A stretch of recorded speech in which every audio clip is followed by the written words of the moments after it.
Hey, what's up, YouTube? This is Mose. It's been a minute. Haven't seen you guys. However, I want to talk about a very interesting and traumatizing topic. That's rape. I'm coming to you from my point of view because I am a victim of rape, molestation, whatever multitude of things you want to call it. However, I was traumatized over the years. And being traumatized over the years has me to understand that if I did not face being a victim, understanding the symptoms, and guys, if you don't know what the symptoms are lesbianism, gayism, bisexualism, transgender, pedophilia, power, hurt, bitterness, lack of understanding, broken marriages, broken homes. We don't talk about these things. We always capitalize on a raper, but never capitalize on a victim. I'm coming to you guys today because I want to talk about the symptoms of being a rape victim. Being able to live an everyday life, it bothers you. Some of it done tapped into your sexuality. It done opened up a whole new world that you never understood. So let's talk about that world. Let's talk about lesbianism and gayism. We don't want to talk about those things. Why a lot of women want to be with the same type of woman, or should I say, why they want to be with the same sex? Use that.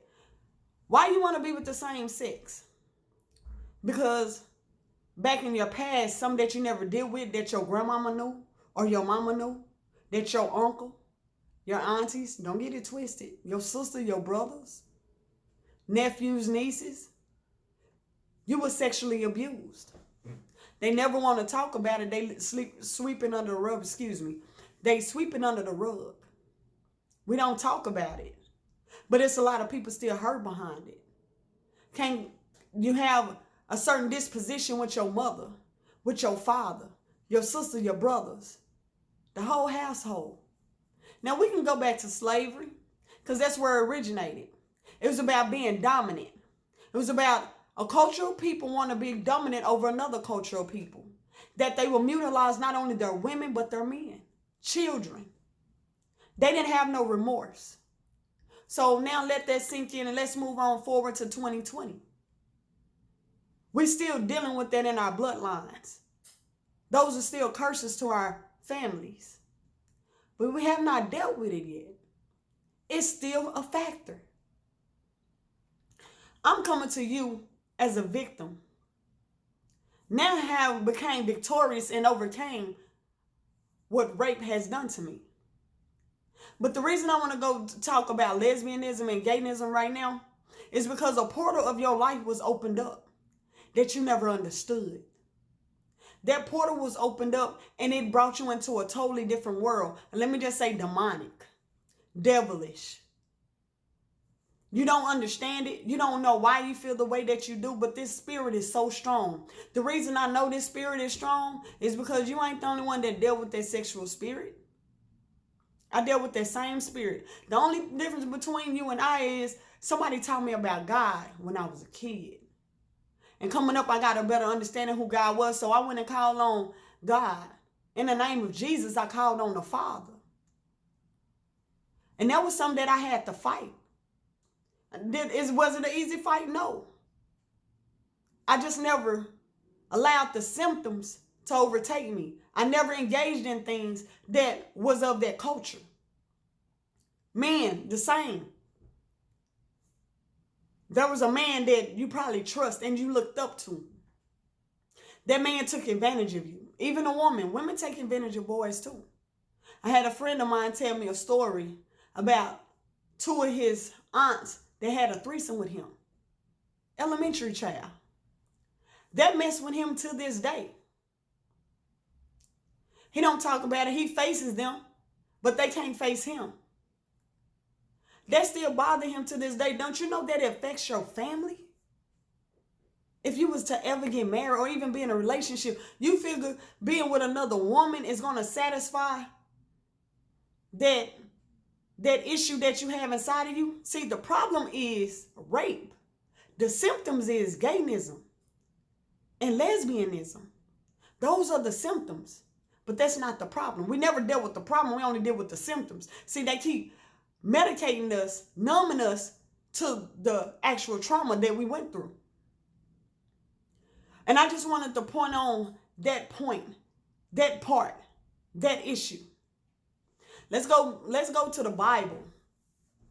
And in the Bible, it talks about the legions. It was a man that was burning himself and dumping himself in water. It was interesting. When you read the book, and Jesus went to him, and he knew it wasn't the man, it was what he was dealing with. So we don't talk about the symptoms. We don't talk about the trauma. We only talk about the symptoms. But the symptoms were the demons.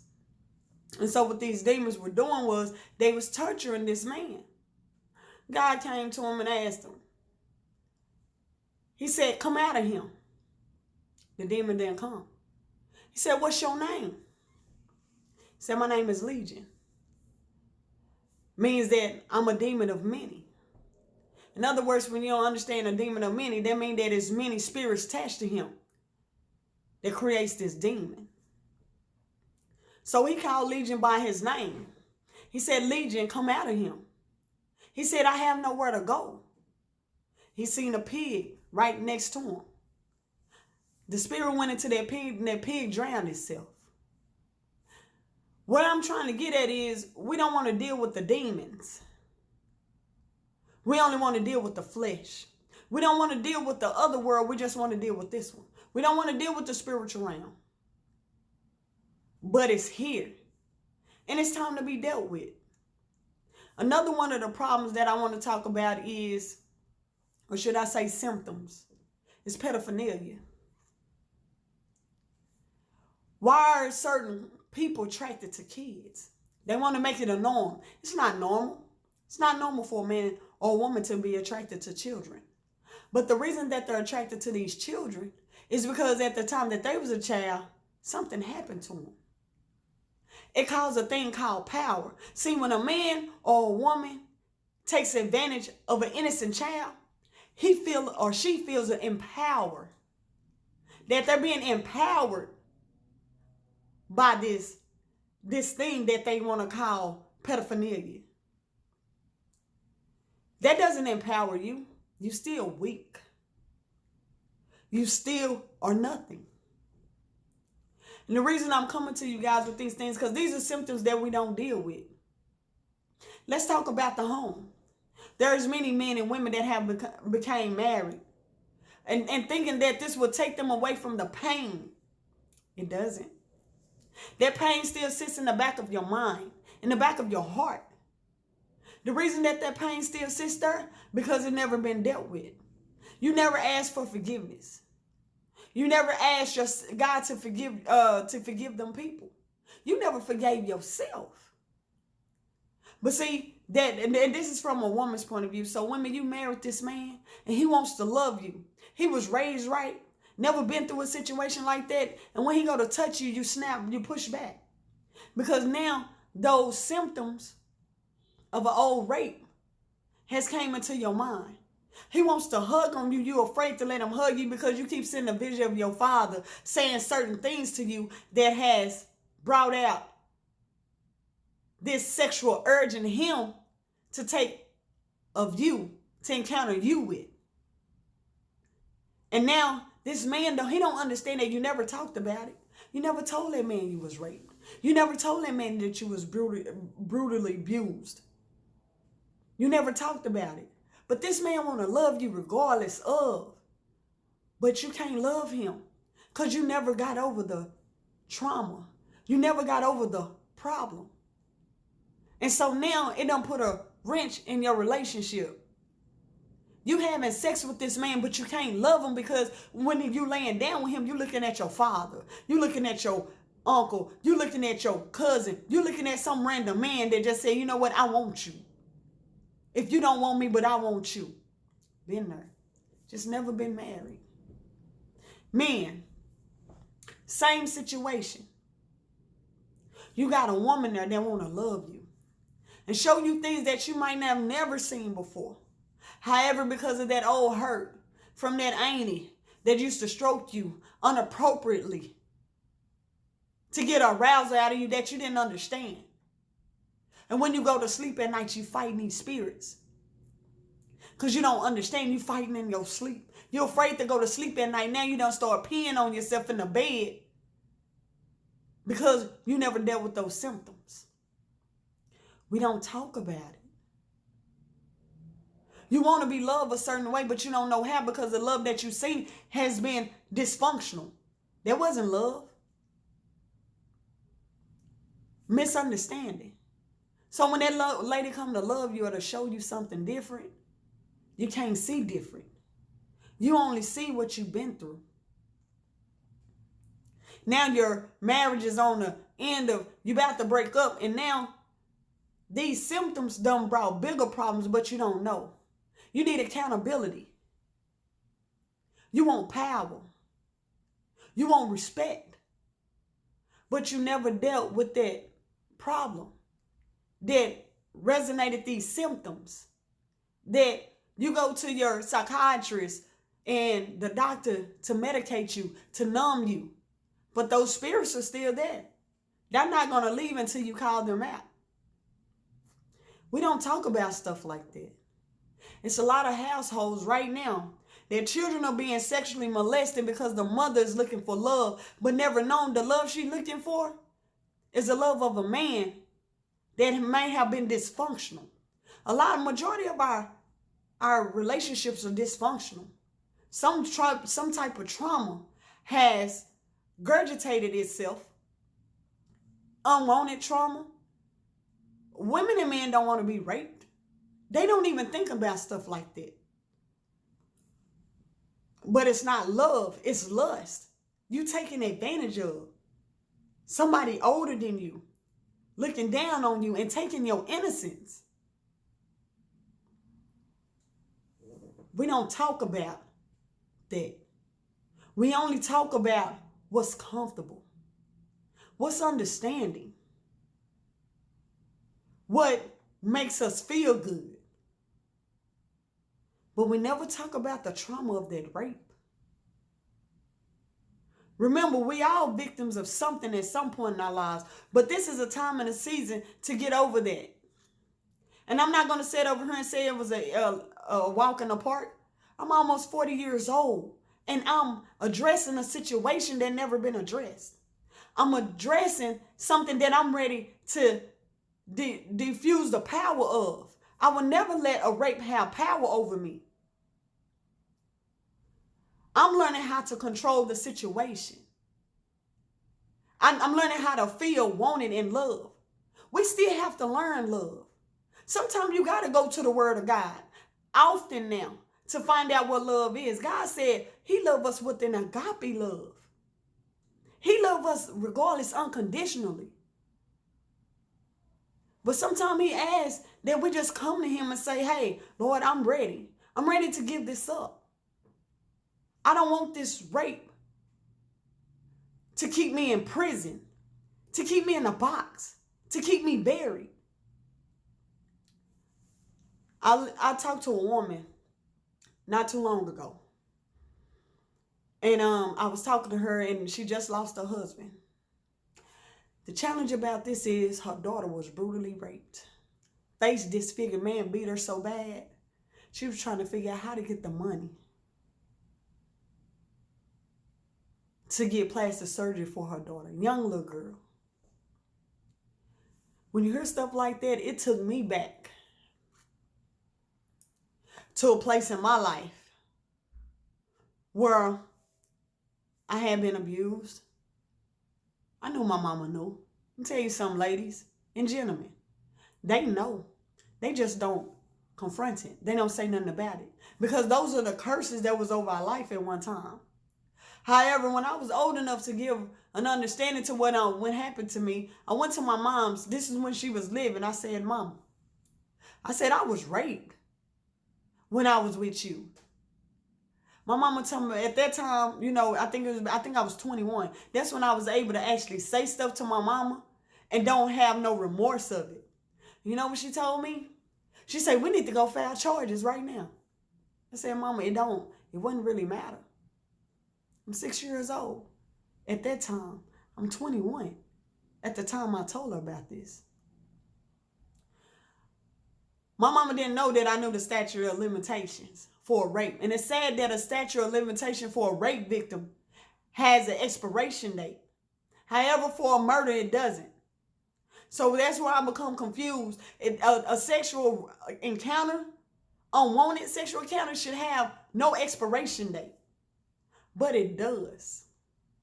Because, see, you can't hold a person accountable once they reach a certain age. Because, see, what happens is that falls in the back of their mind. That falls in the back of their head. As if it never happened. But as I confronted my mama, that lets me know that I understood what I went through. I understood and I was capable of what was going on. However, as I got older, I never dealt with it. My mother never dealt with it either. My mother married my father. She was 19, he was 26. When my mother married my father, she never told him about her past, not knowing she was brutally sexually raped. It carried on into their marriage. My dad couldn't be with her any longer because of her abuse. Because being with the man, the only thing she seen was the abuse. They constantly fought. That's all they did was fight. So my daddy got up one day and said, I'm not, and it's interesting. See, y'all used to know women walking away. It was a man walked away from his marriage. He told my mother I couldn't deal with this anymore. And he left her. Even though he left her in her hands, he thought he was doing a good deed, not knowing that it was going to eventually happen to us. My dad got 3 girls. It did. Some of us still dealing with trauma, some of us not. It took me a month ago to realize that I'm not a victim anymore. I will never let something mentally keep me in a cage, in jail, suppressed, or anything. I'm very outspoken on what I do. And I'm telling you guys, it's time to be outspoken. If your mama not listening, your daddy not listening, nobody don't hear you, go to somebody. Somebody hears you. Mothers, you want to be with these men and you think they love you? These men don't love you. See, what I've learned is a man that love you, he gonna show you. There are so many women out here that y'all so infatuated in love with these men that you're putting your kids' lives at risk, whether it's a boy or a girl. Now, there's a trauma that's going to be in them that they're not going to be able to grow from. And now you want to understand why they have abusive relationships? You want to know why they stay in trouble, they're being bullied, or they are bullies? Because of a trauma that you don't want to deal with. But I just wanted to put this out here for you guys and let you know that I am a victim. Or should I say, I am victorious. I would never claim being a victim. Because a victim is a form of weakness. We're not weak. See, a victim will never stand up to the actual accuser. However, I stand up to my accusers and take back what they stole from me. So whatever they think they stole from me, I got it back. Ladies and gentlemen, I'm coming to you right now to let you know whatever's been stolen from you, you take it back. You take your sexuality back. You take your insecurities back. Insecurities, you only became insecure because somebody put you there. You take that back. You take back the control. You take back the shame. You take back everything that has been taken from you. You're not guilty. You didn't do anything wrong. You didn't do nothing wrong. And I just want you to know that. And then this is Mosaic. And I just want to come to you guys and let you know that it's time to talk. It's time to show what's really going on. It's time. It's now. Don't allow the trauma to keep you suppressed. Don't allow the victimization to keep you suppressed. This is how my gays, my lesbians, transgenders, pedophilia, and not only the raper. Because there was some trauma in your life as well that happened to you. And that's not, and don't forget the pedophilia, the pedophile. I always remember, this stuff originated from trauma. It originated from trauma. Those demons that you're dealing with, it's time to call them out. It's time to put them in their place. See, that's what the enemy's scared of. He's scared of you voicing your opinion. I want you to speak loud and proud about the things that you went through. But remember, you're not a victim of rape anymore. You're victorious. Because the day you spoke about it, the day you talked about it, is when you took it back. Peace. I'm out.